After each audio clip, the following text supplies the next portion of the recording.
तो स्टूडेंट्स अब मैं आपको ये बताने वाला हूं कि अगर किसी बिंदु के चारों तरफ एक से अधिक आवेश उपस्थित हों तो उस बिंदु पर अध्यारोपण के सिद्धांत का प्रयोग करके कुल वैद्युत स्थैतिक विभव का मान किस तरह से निकाला जाता है।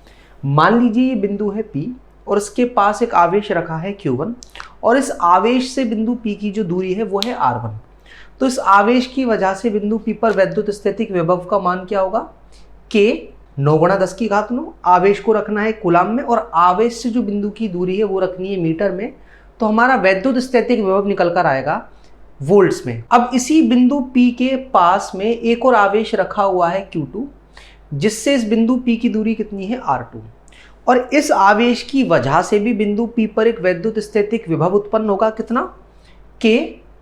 आवेश फिर से कूलाम में और आवेश से बिंदु P की दूरी किसमें, मीटर में। इसी तरह से मान लीजिए अगर कोई तीसरा आवेश भी है जिसकी बिंदु P से दूरी है R3 तो वो भी यहां पर एक वैद्युत स्थैतिक विभव क्रिएट करेगा कितना, K Q3/R3।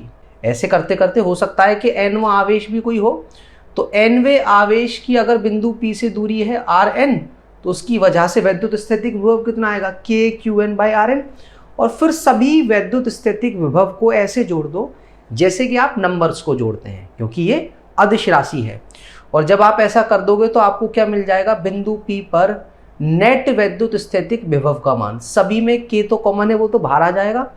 तो आपको प्रत्येक आवेश के लिए Q/R का मान निकालना है और Q/R का मान निकाल करके सभी को जोड़ देना है और फिर जैसे ही उसको आप 9 × 10⁹ जो कि वैद्युत स्थैतिक बल नियतांक का मान होता है उससे गुणा करोगे, आपको बिंदु P पर वैद्युत स्थैतिक विभव का मान मिलेगा वोल्ट्स के अंदर।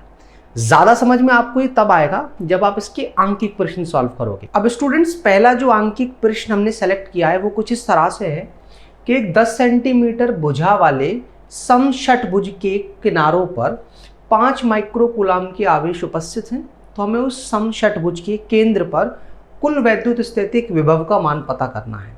तो षटभुज तो आपको पता ही होगा जिसकी 6 भुजाएं होती हैं और समषटभुज का मतलब क्या है कि उस षटभुज की 6 भुजा के मान बराबर है और प्रत्येक भुजा का मान बता दिया गया है कि वो कितना है, 10 सेंटीमीटर। अगर आपको एक भुजा का मान बताया तो बाकी सभी भुजाओं के मान आपको पता लग गए और हर किनारे पर जो आवेश उपस्थित है उसका मान भी बता रखा है 5 माइक्रोकूलाम। अब पूछा क्या गया है, षटभुज के केंद्र पर आप वैद्युत स्थैतिक विभव का मान बताइए। तो पहले तो हमें यह पता करना पड़ेगा कि षटभुज का केंद्र कहाँ होता है। तो षटभुज के जो भी 6 कॉर्नर हैं तो आमने सामने के जो किनारे हैं उनको जब आप जोड़ोगे तो ये जो जोड़ने वाली लाइन है एक दूसरे को जहां कट करेंगी वहीं हमारे षटभुज का केंद्र उपस्थित होगा। तो ये रहा षटभुज का केंद्र जहां हमें कुल वैद्युत स्थैतिक विभव का मान पता करना है। और जब भी आप किसी बिंदु पर वैद्युत स्थैतिक विभव का मान एक से अधिक आवेशों की वजह से निकालो तो हमें प्रयोग करना होता है अध्यारोपण का सिद्धांत।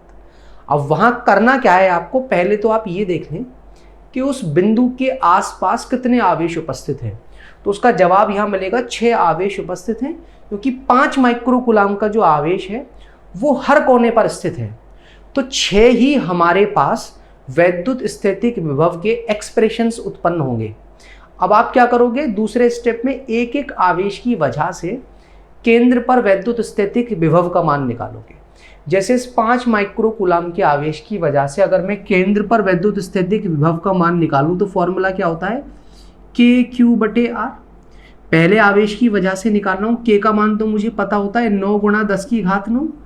आवेश को डालना होता है कूलाम में तो 5 × 10⁻⁻6 और आवेश को बिंदु से जोड़ने वाली जो लाइन है वो होती है दूरी जिसके बारे में कुछ भी नहीं बताया गया है।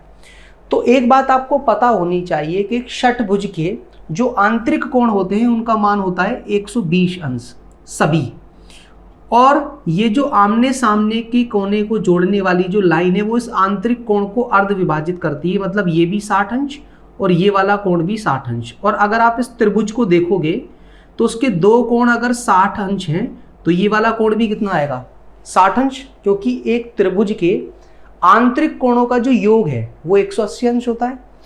और अगर एक ऐसा त्रिभुज जिसकी सभी भुजाएं बराबर हों उसे हम कहते हैं समबाहु त्रिभुज। तो उसकी अगर मुझे एक भुजा पता है षटभुज की ये भुजा 10 सेंटीमीटर, तो ये दोनों भुजाएं भी कितनी होंगी 10 सेंटीमीटर। और आप कोई सा भी त्रिभुज उठाओगे तो सभी के आंतरिक कोण 60 अंश होंगे, तो सभी कोणों से और केंद्र तक की दूरी जो होगी उसका मान षटभुज की भुजा के बराबर ही होगा 10 सेंटीमीटर। उसको मैं परिवर्तित कर लेता हूं किसमें, मीटर में। यहां आप देखोगे 9 गुणा 5 कितना आ जाएगा हमारा 45, और 10 की घात यहां से तो 3 बचेगी, -1 ऊपर जाएगा तो 4। तो आंसर हमारा कितना आ गया, एक आवेश की वजह से केंद्र पर जो वैद्युत स्थितिक विभव का मान होगा वो है 4.5 गुणा 10 की घात 5 वोल्ट। और स्टूडेंट्स दूसरी देखने वाली बात क्या है कि अगर आप इस आवेश को छोड़ करके किसी और आवेश की वजह से इसी केंद्र पर वैद्युत स्थितिक विभव का मान निकालोगे तो आवेश देखो वही है 5 माइक्रोकूलम, और केंद्र की जो दूरी है वो भी बराबर होगी 10 सेंटीमीटर। तो ना तो आवेश बदला ना दूरी बदली, और के का मान तो बदलता ही नहीं है। तो हर आवेश की वजह से केंद्र पर वैद्युत स्थितिक विभव का मान यही आएगा।